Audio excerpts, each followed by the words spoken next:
हे मिकू, आज मैं बहुत खुश हूँ। क्यों? हम सब देवलाली जा रहे हैं। हम सब बोले तो क्या पाठशाला की पिकनिक जा रही है? इसे पिकनिक नहीं कहते मिकू। फिर क्या कहते हैं डॉली? किसी हिल स्टेशन के बदले हम देवलाली ही क्यों जा रहे हैं? तुम भी ना मिकू, बात समझने की कोशिश तक नहीं करते।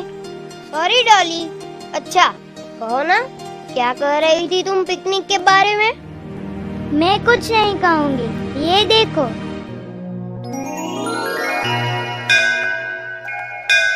धवल, माँ जो कह रही थी वह कौन सा पर्व है जो कल से शुरू हो रहा है?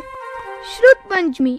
माँ कह रही थी हर साल इस पर्व पर उत्सव मनाया जाता है। हाँ, इसीलिए तो इस साल हम सब देवलाली जा रहे हैं। वाओ, मजा आएगा, पिकनिक भी बन जाएगी।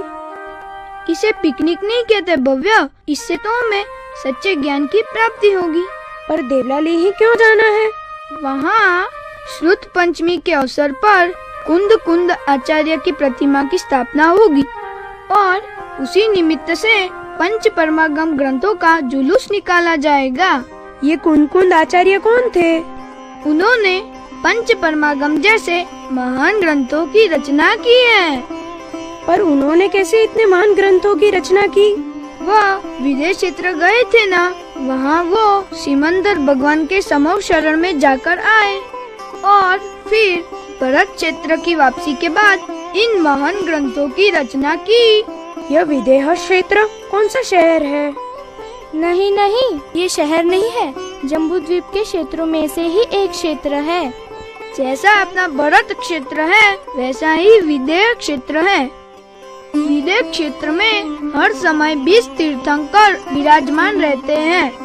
हाँ, सिमंदर भगवान ही तो वहाँ के पहले तीर्थंकर हैं। मुझे भी देखना है यह विदेह क्षेत्र। काश हम लोग भी वहाँ जा पाते। मुझे भी तीव्र इच्छा है वहाँ के तीर्थंकरों के दर्शन करने की। पर हम जैसे लोग वहाँ क्यों नहीं जा पाते हैं? वो देखो, पंडित जी भी आ गए। चलो उन्हीं से पूछते हैं। जय जिनेंद्र पंडित जी। जय जिनेंद्र। चलो, कल सब देवलाली चल रहे हो ना? हाँ, चलना तो है, पर पंडित जी हमें कुछ शंकाएं हैं। हमने सुना है कि आचार्य कुंद देव सिमंदर भगवान के दर्शन करने के लिए विदेह क्षेत्र गए थे। ये विदेह क्षेत्र क्या होता है? हम जैसे मानव क्यों नहीं जा पाते वहाँ पर?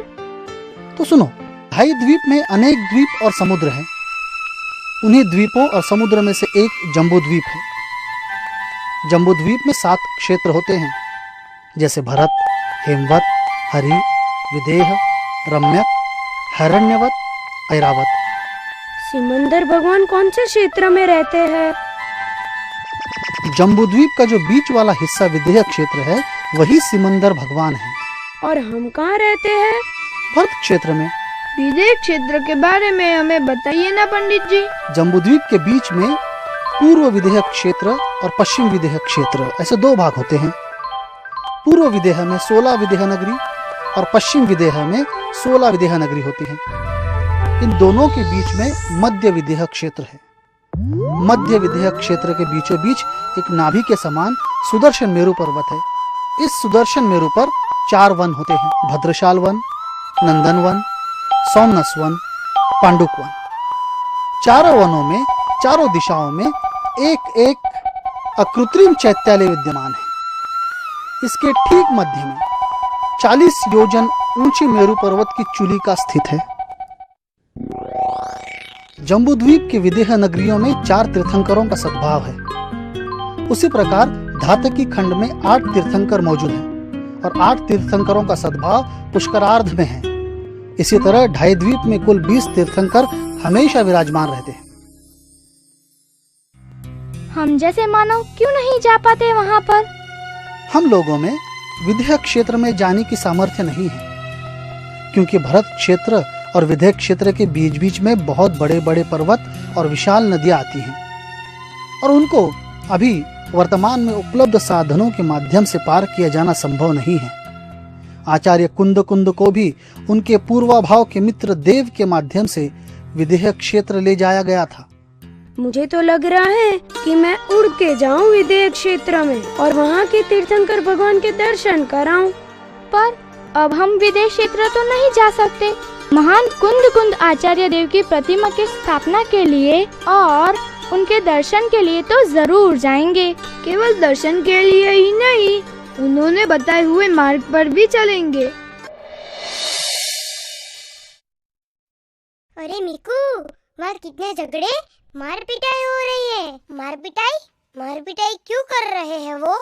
कुछ खास रीजन तो नहीं है, पर वो अगर संस्कारित होते तो काश ऐसा नहीं होता। संस्कारित होते मतलब? अगर पाठशाला जाते तो उन्हें समझता कि क्रोध नहीं करे। पाठशाला से हमें बहुत बातें सीखने मिलती है। तुम देखना चाहते हो पाठशाला का इम्पोर्टेंस? हाँ,